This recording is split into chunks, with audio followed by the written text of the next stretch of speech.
Olá, muito boa noite. Hoje é segunda-feira, dia 3 de fevereiro de 2025. Dentro da área está começando e os destaques de hoje? Vamos ver. Campeonato Maranhense de Futebol. Primeiro superclássico do ano termina empatado. Maranhão vence Imperatriz e Tum-Tum bate Pinheiro. Em campo alagado, Iape passa pelo Viana e deixa a zona de rebaixamento. E mais, no quadro curioso do esporte, um dos maiores símbolos do esporte no Maranhão, o Estádio Castelão. Tudo isso a partir de agora no Dentro da Área, que já está no ar.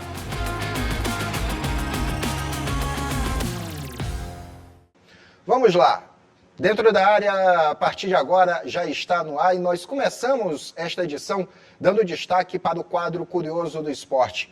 O Rafael Albuquerque vai contar para a gente a história de um dos maiores símbolos do esporte betrão dentro do nosso estado. O gigante douteiro da Cruz, o Estádio Castelão.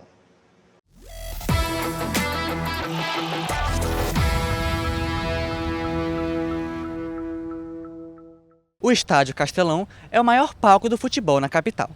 Há mais de 40 anos, ele recebe os principais jogos dos times maranhenses. Partidas que ficaram eternizadas e serão relembradas hoje, no Curioso do Esporte. Com a sua fundação em 1982, o Castelão se consolidou como um dos maiores estádios do Brasil. O aumento do nível das equipes locais gerou a necessidade de um estádio que atendesse à demanda de público, como explica o radialista Manuel Martins. De 73 para até 82, a gente percebeu que o estádio Nilzinho Santos se tornou pequeno pela quantidade de público que comparecia para assistir os jogos. Porque aqui vinham Flamengo, Vasco, Palmeiras, Botafogo, Grêmio, Internacional, os grandes clubes do país. E aí foi no governo do João Castelo, descobriram esse espaço aqui, depois de ter pensado fazer o estádio lá no Bacanga, onde é a universidade, teve um outro espaço, não me lembro agora, que eles pensavam também, aí descobriram aqui uma barreira doida. Rapaz, é só cavar essa história aqui e fazer o Estádio Castelão. Sua inauguração foi motivo de alegria para os amantes do futebol no estado.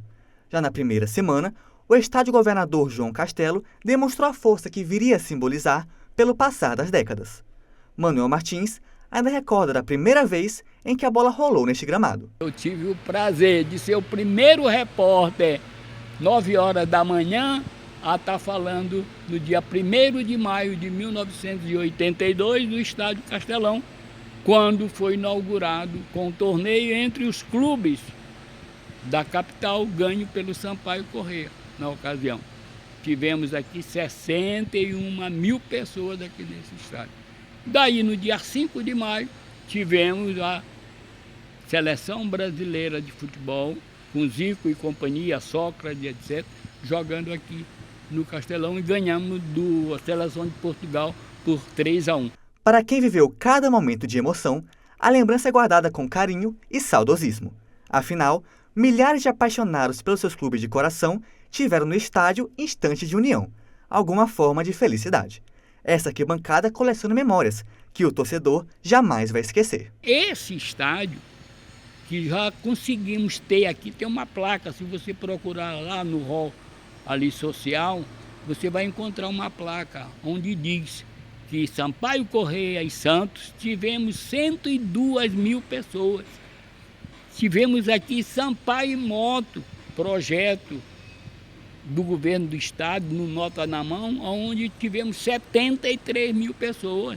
Tivemos aqui Sampaio e Francana, não é com as cadeiras, né? Nesse tempo não existia isso aqui.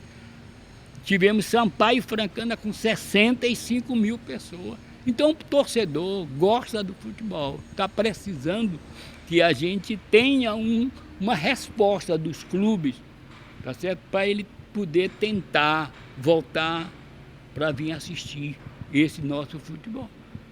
Nas vitórias e nas derrotas, o gigante douteiro marcou uma geração apaixonada pelo esporte da bola. Que no futuro, a alegria possa prevalecer nas experiências que o torcedor compartilha por aqui.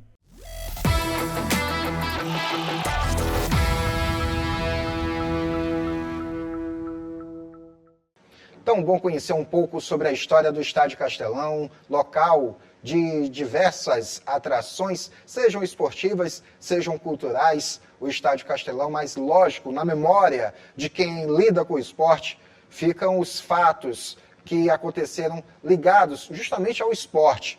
Vamos destacar, por exemplo, lá na abertura, na inauguração, na realidade, do estádio, quando a seleção brasileira esteve aqui disputando a partida que inaugurou o Estádio Castelão, lá em 1982, quando o então governador João Castelo, que justamente dá nome ao estádio, né, algo que é tradicional, com muitos estádios que foram construídos entre a década de 70 e a década de 1970 e 1980, né, que levavam muito o nome de algumas personalidades políticas. Pois bem, a esta época o governador João Castelo, né, construiu o estádio, inaugurou com o jogo da seleção brasileira, e não foi a única vez que a seleção brasileira passou por aqui, né?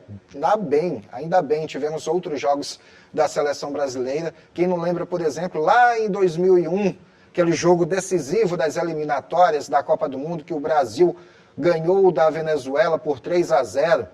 Teve gol do Luizão naquela partida, para garantir, para carimbar a passagem da seleção brasileira para a Copa do Mundo de 2002. E São Luís, o Castelão foi tão pé quente, mas foi tão pé quente, que no ano seguinte o Brasil se tornou pentacampeão mundial de futebol, justamente depois de ter aquele jogo, que eu lembro bem, muitos estados por aí não quiseram aquele jogo, porque muita gente acreditava que o Brasil não ia classificar para a Copa do Mundo de 2002.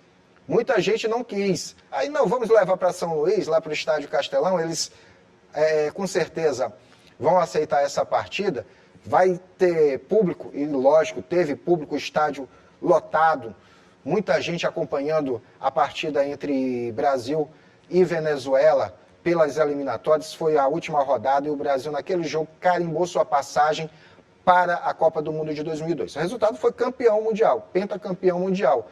Houveram outros jogos também da seleção brasileira.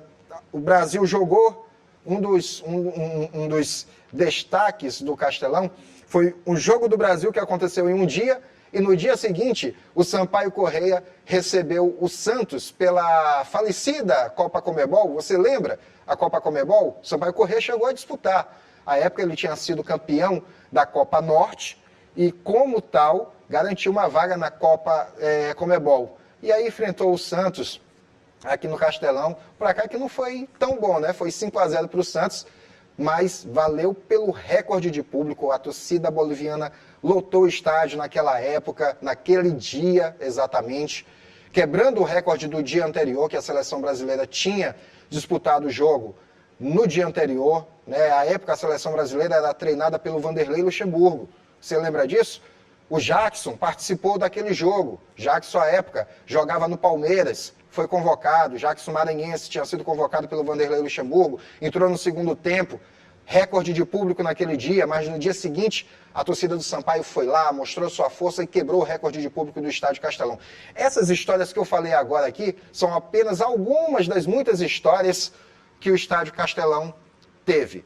Eu, particularmente, a minha memória afetiva relacionada ao Estádio Castelão foi uma abertura dos Jogos Escolares Maranhenses, que teve um show com a banda Skank por lá. Isso foi em 2001, estava por lá acompanhando muito tranquilamente, junto com tantos outros estudantes que participaram dessa abertura dos Jogos Escolares lá no ano de 2001. Nesse mesmo ano, a decisão do futebol dos Gêmeos foi lá no Castelão.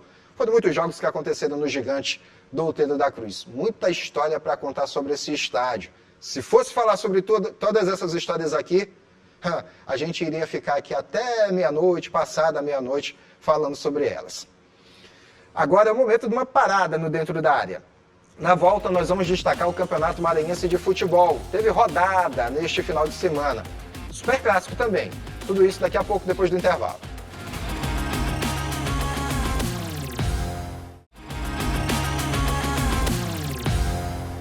De volta com o Dentro da Área na programação da TV Assembleia, agora destacando o Campeonato Maranhense de Futebol 2025. As 8 equipes que disputam a competição entraram em campo neste final de semana, Principal destaque da rodada, lógico, foi o Superclássico entre Sampaio e Motoclube, disputado no sábado à tarde, lá no Estádio Castelão. E é com ele que nós abrimos o espaço aqui para o Campeonato Estadual. Vamos ver as imagens do jogo. Os gols que aconteceram na partida foram esses aí.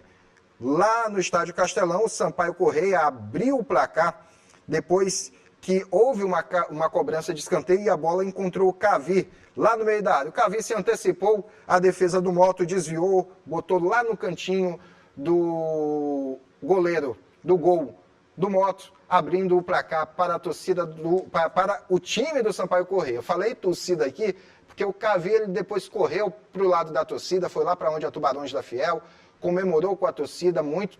Esse tipo de relação de jogador com a torcida há muito tempo que eu não via, viu? Essa comemoração desse jeito de identificação, fazia muito tempo que eu não via aqui no estado do Maranhão. O Cavi comemorou para valer com a torcida boliviana. E aí no segundo tempo veio o empate do Motoclube. O Sampaio estava melhor, perdeu 2 oportunidades boas dentro de campo, mas quem não faz tem aquela máxima, quem não faz leva.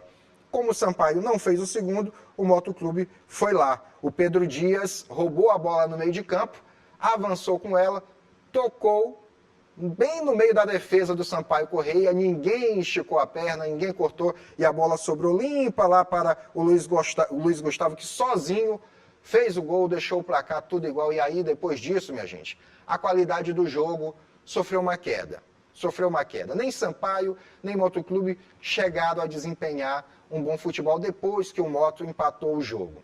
O resultado principalmente agradava ao Moto devido a não ser o mandante da partida. A maior parte da torcida no estádio foi justamente do Sampaio Corrêa. O Motoclube não era o mandante, estava numa situação mais desconfortável.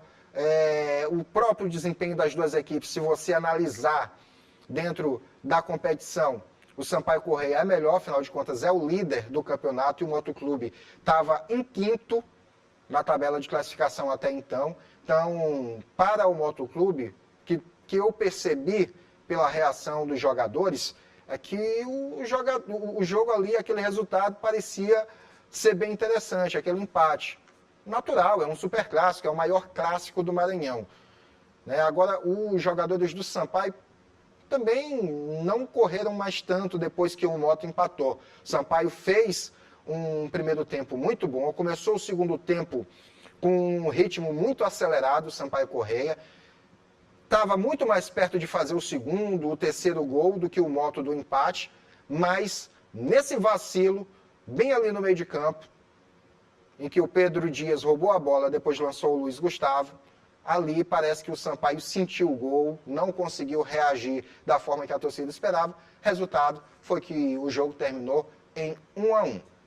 Menos pior para o Sampaio, que conseguiu somar 1 ponto na tabela de classificação, enquanto que seus adversários mais próximos na classificação não pontuaram. E a gente vai falar sobre isso daqui a pouquinho, sobre os outros jogos que aconteceram. Já em relação ao Moto, o rubro-negro, como eu falei, parece ter se contentado com o empate, mas precisava muito, e muito dessa vitória. Tudo bem que o Moto tem menos jogos no campeonato, ainda tem alguns jogos para poder igualar, foi o 4º jogo do Moto dentro da competição, tem 2 jogos a menos, por exemplo, em relação ao Sampaio, tem 2 jogos a menos, mas a vitória poderia posicionar melhor o Moto na tabela de classificação. Para cá não foi bom, tanto é que o time está agora entre os últimos do campeonato.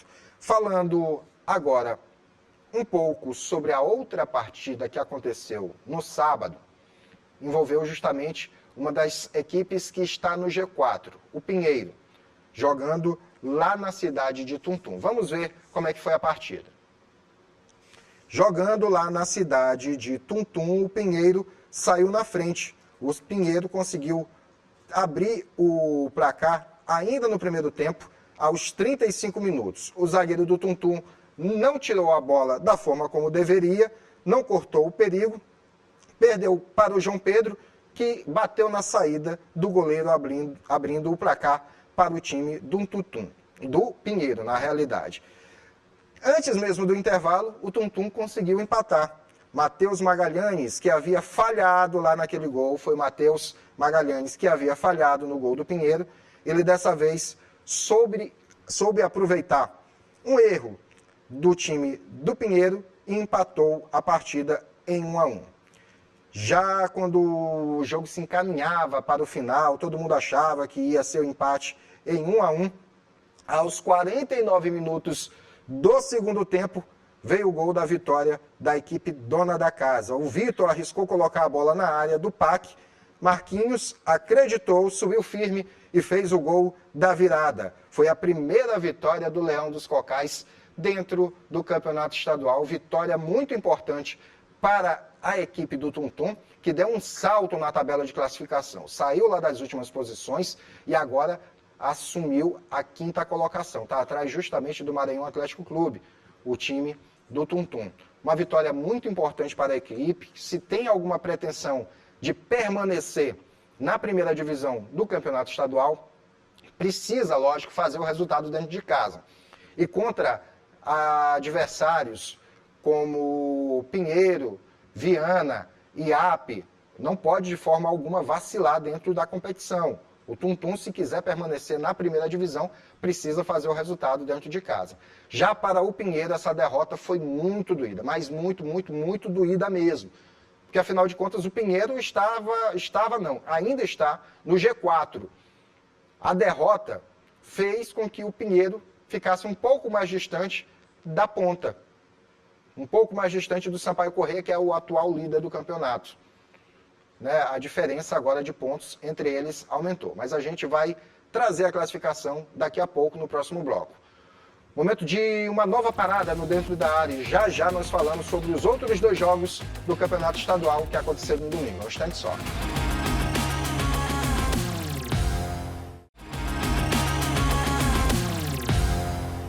De volta com o Dentro da Área para o último bloco e destacando agora o jogo entre MAC e Imperatriz, que aconteceu no Estádio Castelão na tarde deste domingo, 4 horas da tarde, chuva caindo no Estádio Castelão. Vamos ver os gols da partida.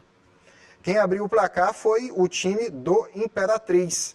Um erro da defesa do MAC tem vacilado muito. A defesa do Maranhão tem errado bastante. Dessa vez quem errou foi o Gerry. Não conseguiu fazer a jogada como deveria. Fabrício pegou a bola e bateu por cima do goleiro atleticano, abrindo o placar para o Cavalo de Aço. Mas o MAC não demorou para empatar, viu? Ainda no primeiro tempo. O primeiro gol nasceu do cruzamento do Franklin, que foi na medida para Clecione. Clecione fazer de cabeça. Olha só como ele cabeceou certeiro no cantinho, subiu sozinho Clecione, abrindo o placar para o MAC, né? Fazendo o empate nessa hora. Fazendo o primeiro do MAC. Minutos depois, o Franklin fez outro cruzamento dentro da área do Imperatriz. Dessa vez foi Miqueias que se antecipou aos marcadores para fazer o segundo gol do Bode Gregório. No comecinho do segundo tempo, o Imperatriz empatou. Com 2 minutinhos, Café aproveitou o desvio. Veio uma cobrança de falta lá do lado esquerdo do ataque do Imperatriz. Houve um desvio bem na entrada da área e o Café estava sozinho, aproveitou para mandar para as redes atleticanas, empatando a partida em 2-2. Mas o Maranhão sabia que o ponto fraco do Cavalo de Aço era a bola aérea. E numa cobrança de falta que teve pelo lado direito do ataque atleticano, o Jorge cobrou a falta na medida para o Luiz Fernando estufar a rede e determinar o placar final para o Maranhão Atlético Clube 3-2. Resultado importantíssimo para o Maranhão Atlético, que consegue sua segunda vitória dentro do campeonato. Tem um empate, 2 vitórias, 2 derrotas dentro do campeonato, o Maranhão Atlético. Com esse resultado, se manteve no G4, está ali colado agora nas equipes de Pinheiro e Imperatriz, disputando muito firme por essas posições o Maranhão Atlético. Parece que o Flávio Araújo está conseguindo encaixar agora o futebol do Maranhão Atlético Clube. Mas para isso ele precisou fazer uma alteração ainda no primeiro tempo. O Gerry, que entregou a bola de graça para o atacante do Cavalo de Aço, foi substituído ainda no primeiro tempo. Né? O Gerry saiu e aí, com a substituição, o Maranhão conseguiu melhorar o seu futebol, o jogo do Maranhão conseguiu fluir melhor, tanto é que ainda no primeiro tempo conseguiu virar o placar, né? O ritmo do jogo se manteve muito bom no segundo tempo, apesar da chuva que caía insistentemente lá no Estádio Castelão. E tanto Imperatriz como o MAC ainda fizeram gols, mas melhor para o time do MAC, que com o 3-2, além de garantir a vitória, permaneceu ali no G4. O Imperatriz, apesar da derrota, também está no G4, permanece ainda ali no grupo dos 4 primeiros colocados do campeonato. Vem fazendo uma boa campanha dentro da competição, com vitórias tanto dentro do estádio Frei Epifânio da Badia, como também fora de casa, já conseguiu vencer jogos, o Imperatriz. Esses resultados têm garantido a equipe ali nas primeiras posições do campeonato. Tem tudo para se recuperar dessa vitória, né? O time do Júnior tem tudo para se recuperar dessa derrota para o MAC na próxima rodada, tendo em vista que a colocação do Imperatriz é muito satisfatória dentro da tabela de classificação, né? E quero destacar um ponto muito importante, fazer um paralelo deste jogo entre Maranhão Atlético Clube e Imperatriz, a Sociedade Imperatriz de Desporto, que aconteceu no Estádio Castelão, com o jogo que aconteceu lá no Mangueirão, na capital, Belém, capital do Pará. Nos dois locais estavam chovendo, tanto aqui em São Luís, no Castelão, né, estava chovendo aqui em São Luís, como em Belém também estava chovendo. Veja bem como é que estava a situação de drenagem dos dois estádios.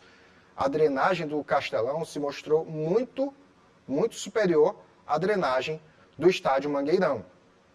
Quem acompanhou os jogos, ouviu alguns momentos lá da partida que aconteceu no Mangueirão, viu que a partida foi suspensa, muitas poças d'água, não tinha como praticar futebol naquela situação.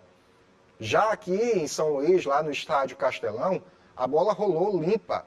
Mesmo com toda a chuva que caiu na tarde deste domingo, a bola rolou limpa para o MAC e o Imperatriz. Não foi preciso o jogador ficar dando chutão, ou você não viu bola ficando presa em poça d'água. Isso não aconteceu. Por que eu estou falando isso? Porque chegaram a cogitar em trazer o jogo do Flamengo com o Botafogo para o estádio Castelão. Esse jogo que aconteceu lá no Mangueirão, né? Mas preferiram trazer outros jogos do Flamengo pelo Campeonato Carioca para cá, né? Não sei se por questões contratuais com as empresas ou se por conta de público. Mas talvez agora eles estejam arrependidos, talvez tivesse sido melhor ter trago para São Luís com a qualidade do campo, analisando pela qualidade do campo, né? Com a qualidade do gramado. Drenagem do Castelão, olha, perfeita.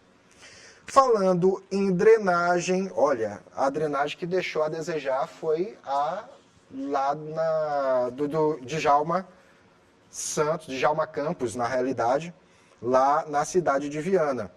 Porque por lá o estádio foi tomado pela água, choveu bastante na cidade de Viana, o campo ficou completamente alagado, atrasou a partida, inclusive temos imagens de alguns momentos do jogo entre Viana e IAP, lá no estádio. Você pode ver que o gramado está numa situação muito ruim, não tinha condições de praticar futebol no Djalma Campos, do jeito que ele estava, mas mesmo assim a arbitragem resolveu realizar o jogo. Sentiu, percebeu que a chuva havia dado uma amenizada e decidiu começar o jogo. Mas pelas imagens iniciais, você já vai perceber que era bem complicado. Agora, chama a atenção para você para o que aconteceu logo no início da partida, justamente provocado pelas poças d'água. Vamos ver. Partindo, né, justamente da saída de bola. O jogo começando, olha só. É dada a saída de bola pelo time do IAP. O jogador do IAP tenta tocar a bola para o outro, né, para o colega de time, mas a bola fica presa. O time do Viana rouba a bola. A bola é lançada. Gol do Viana. Sabe com quanto tempo? 9 segundos de jogo. 9 segundos de jogo, o Viana abriu o placar nessa partida lá no Djalma Campos, na cidade de Viana.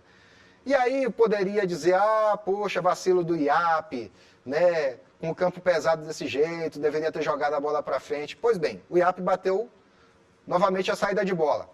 Olha o que aconteceu em seguida. Gol do IAP. Menos de 1 minuto de jogo, o placar estava 1-1. Eu não vou mentir para você. Olhando do jeito que estava, eu imaginei, esse jogo vai terminar com placar de handebol. Porque se com menos de 1 minuto está 1-1, essa partida vai terminar em quê? 30-30? 32-32? Vai terminar empate ou alguma equipe vai ganhar por um gol de diferença, tipo 33-32? Porque com menos de 1 minuto de jogo, você ter um empate em 1-1 é algo muito inusitado. Não sei se na história do futebol maranhense já havia acontecido algo do tipo, se na história do futebol brasileiro, do futebol sul-americano ou do futebol mundial. Se com menos de 1 minuto, cada uma das equipes em campo já havia feito um gol. Algo muito inusitado. Pois bem, a partida continuou, né, campo muito pesado, a bola ficando presa, sendo retida durante muito tempo dentro do gramado, lá no gramado, né, tudo levava a crer que a partida pudesse terminar justamente com esse placar de 1-1, mas no segundo tempo o Viana vacilou, a defesa do Viana vacilou e Toquinho bateu na saída do goleiro, sacramentando a primeira vitória do Canário da Ilha no campeonato estadual. Foi a primeira vitória do IAP dentro do campeonato maranhense, uma vitória muito importante, porque o IAP estava na vice-lanterna do campeonato. Viana lanterna, IAP vice-lanterna. Com esse resultado, o IAP subiu na tabela de classificação e deixou essa vaga na zona de rebaixamento para outra equipe. Quer saber quem? Bem, vamos fazer o seguinte, nós vamos olhar agora, neste exato momento, a tabela de classificação do Campeonato Estadual do Maranhão. Você pode ver, aparecendo aí na sua tela, que o líder da competição continua sendo o Sampaio Corrêa. Apesar do empate no sábado contra o Moto, Sampaio continua liderando, tem 6 jogos disputados, 14 pontos na tabela de classificação, é o melhor ataque da competição ao lado do Imperatriz com 12 gols, porém tem saldo melhor, porque tomou até o momento somente 3 gols, tem 9 gols de saldo. Em segundo aparece justamente o Imperatriz com 11 pontos. O Pinheiro, o PAC, está na terceira colocação com 9 pontos. O Maranhão Atlético, com essa vitória diante do Imperatriz, somou mais 3 pontos, chegando a 7 pontos. É o quarto colocado, se manteve dentro do G4, na quarta colocação. E aí, do quinto lugar em diante, nós temos uma mudança na tabela. O Tum-Tum, que estava em sexto lugar, subiu para quinto, tem 4 pontos. Em sexto está o IAP, que também tem os mesmos 4 pontos do Tum-Tum, porém o IAP tem saldo de gols pior que a equipe do Tum-Tum. Enquanto o Tum-Tum está com -1, o IAP está com -2 gols. A diferença também aí é o seguinte, o IAP tem só 3 jogos disputados dentro do campeonato, enquanto que o Tum-Tum já fez 4 partidas. Agora, a zona de rebaixamento. Olha só quem está na zona de rebaixamento momentaneamente, né? Não sabemos, pode tudo mudar, afinal de contas, o Motoclube tem 2 jogos a menos dentro da competição. O Moto abre a zona de rebaixamento com 3 pontos ganhos.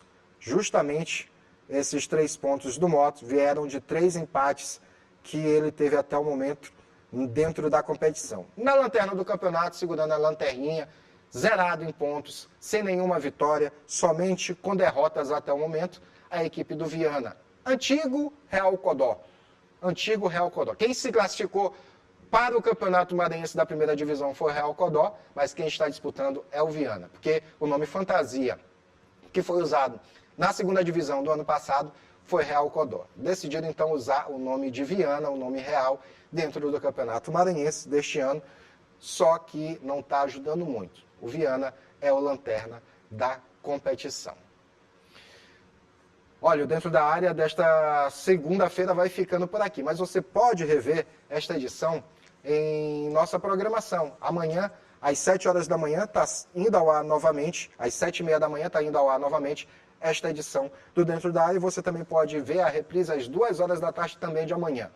Se perder Aqui pela TV Assembleia, canal 9.2, você pode assistir nas nossas redes sociais. Lá no canal do YouTube, TV Assembleia Maranhão, você pode rever esta edição do Dentro da Área. Siga também as nossas redes sociais, no Instagram, também no Facebook, em outras redes sociais estamos presentes. Se você quer mandar uma sugestão de pauta para o Dentro da Área, entre em contato conosco pelo telefone 3269-3028 e mande a sua sugestão. Dentro da Área vai ficando por aqui, a gente se encontra na próxima semana. Paz e bem.